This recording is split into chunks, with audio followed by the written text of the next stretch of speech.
25 years ago, I sold my soul to the devil to become a corporate executive. I quit it all to play the blues. My name is Tom The Suit Forst, and this is Chasing the Blues.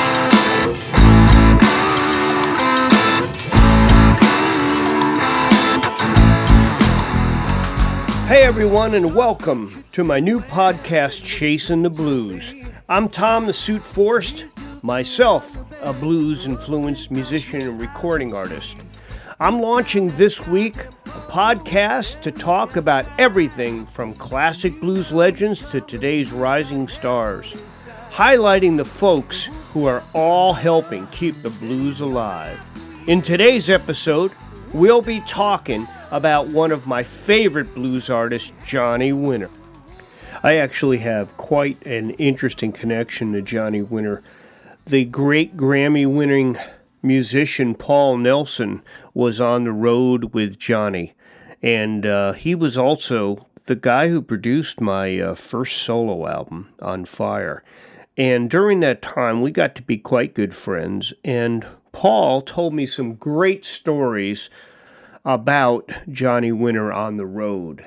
Paul Nelson, who is credited for a lot of Johnny's later success and kicking some of the habits that he had, which I'll be talking about later on in the podcast. So Johnny Winter was born in Beaumont, Texas in 1944. So he's a Southern blues guy. You know, he grew up in a resurgence of blues when blues was starting to be blues rock. And some people used to actually call him a progressive blues player. But he is really well known because he and his brother, Edgar Winter, first of all, they're both albino, so they absolutely stand out in their own right, but they're amazing musicians and had a long career. Kind of interesting when you think about blues was primarily a black music, really. Then starting in the 60s, around the 60s and 70s, a lot of white players started playing this, what we call electric blues. Now, Johnny Winter won a posthumous Grammy Award along with Paul Nelson. Paul actually did produce that album, and Step Back is an amazing album. I'm trying to think of it. It features so many musicians. I know Eric Clapton's on it, Dr. John, Billy Gibbons from ZZ Top is on it, Joe Perry from Aerosmith, Leslie West, one of my favorite guitar players from Mountain, and Brian Setzer. Kind of interesting. He has a band called Stray Cats. He's more of a bebop player, but, you know, bebop, blues, rock, it's all the same. And these guys, it's an amazing album, I have to say. Now, Johnny Winter was the first non-African American to be inducted into the Blues Hall of Fame. At this time, a lot of white musicians were getting into blues, and it was becoming more of for the mainstream, actually, because blues and rock really at this point were one. So it actually was a very exciting time. As a matter of fact, give you a good example, a very famous blues musician, Mike Bloomfield, who, by the way, is absolutely probably my favorite blues guitar player. The story goes that Johnny Winter was jamming with Mike Bloomfield. He was jamming with him when he was in Chicago, and he was invited to come up and just do a song. Actually, I think he did a cover song, and he did a song with Bloomfield and Cooper, really well known, at famous Fillmore East. And unbelievably, there was a representative there from Columbia Records who signed him. And as a musician, I was thinking the days of being on stage and thinking that someone is going to recognize you and come up to you and say, hey man, I'm going to give you some money, I've got this record company. Those days are over. You know, there are folks out there who would say that Johnny Winter was lucky. But you know what? Without fortitude and without preparation, without talent, luck goes nowhere. So he deserved what he got. Let me give you an example. Here's a story about Johnny Winter with B.B. King. You know, you got to picture a young Johnny Winter, 17 years old. He goes to this B.B. King concert. And he's just there in the audience at this relatively smaller venue called the Raven. And they were really the only whites in the crowd. This is when things were changing in the blues area. And Johnny wanted to play with B.B. King. He just decided he wanted to play with him. So he asked him if he could play. And B.B. King said no. And then B.B. King kind of thought about it, and he asked him if he could give him, do you have a union card? Because in those days, you actually needed a union card. I had one when I was in my 20s on the road. And he actually had one. And meanwhile, Johnny's sending people in the audience up there to say to BB, hey, you got to let this guy play. So here's a guy that knows he's got what it takes, and he's willing to put it all out there. The story ends up interestingly. B.B. King finally agrees to let him play. But Johnny doesn't have, maybe he's got the guitar pick like I did, but he doesn't have a guitar with him. So B.B. King lets him use, and I have to believe it was Lucille at this point, the guitar called Lucille, famous guitar. And Johnny gets a standing ovation, and he's playing somebody else's guitar. And when you look at Johnny, if you're a guitar player, everybody has their specific tools.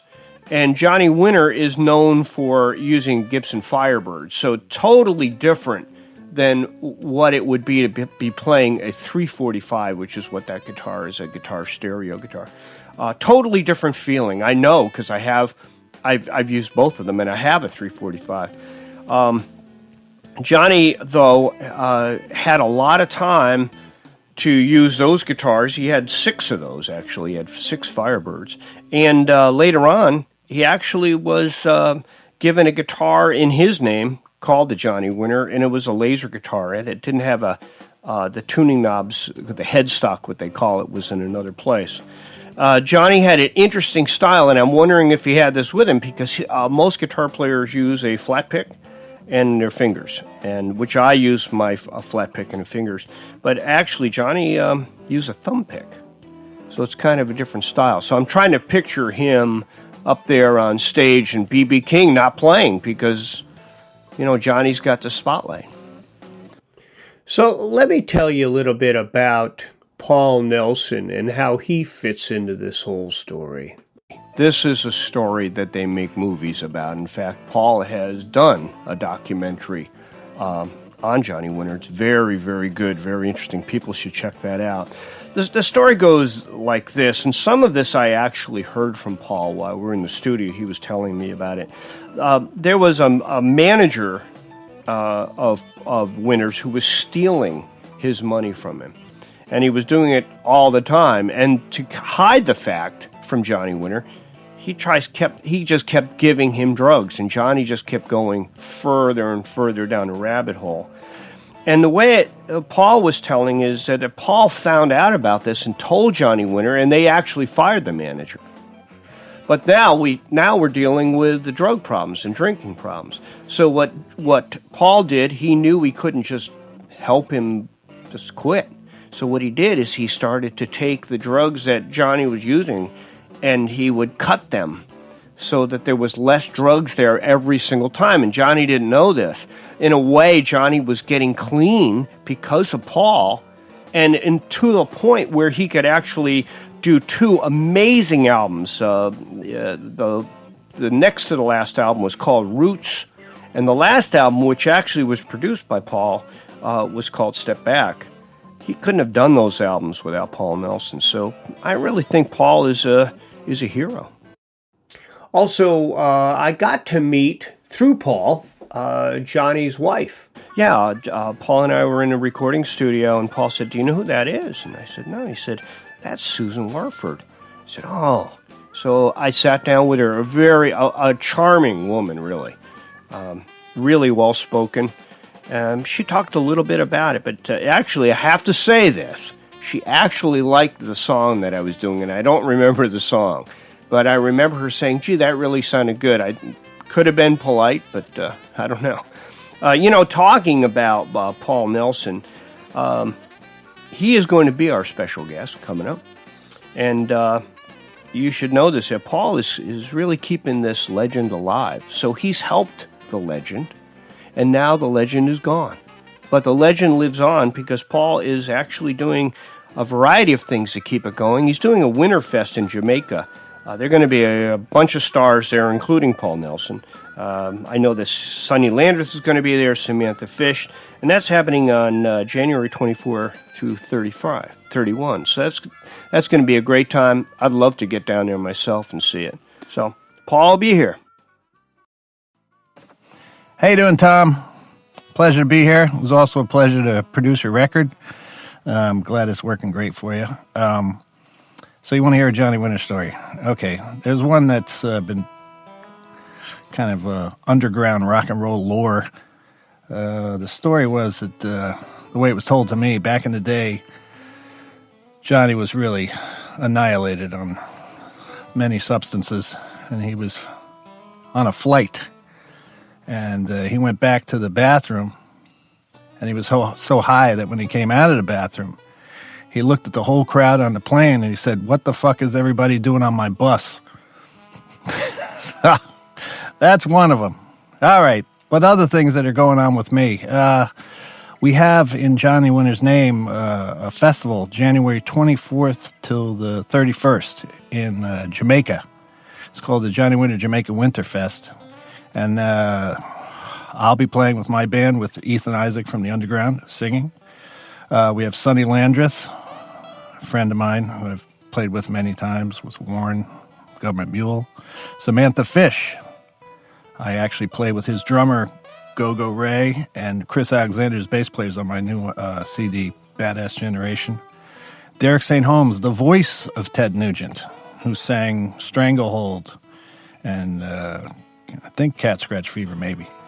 We also have blues harp legend James Montgomery and an all-star band. We have the sax player from Rolling Stones. We got the keyboard player from Tommy James, drummer from Jay Giles. So it's going to be quite a show. Again, you can find that online at johnnywinterfest.com.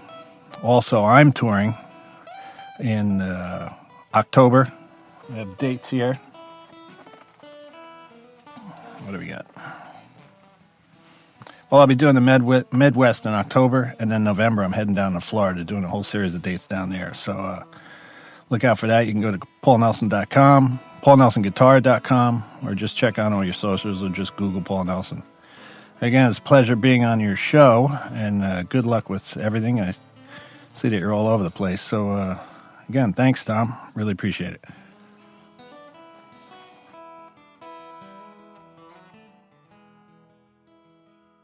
Chasing the Blues is recorded at Factory Underground Studios in Norwalk, Connecticut. You can learn more about Factory Underground at factoryundergroundstudio.com. And connect with me on Instagram, Twitter, and Facebook at Tom The Suit Forst. You can find my music, tour dates, merch, and more on tomthesuitforst.com. Thank you for listening.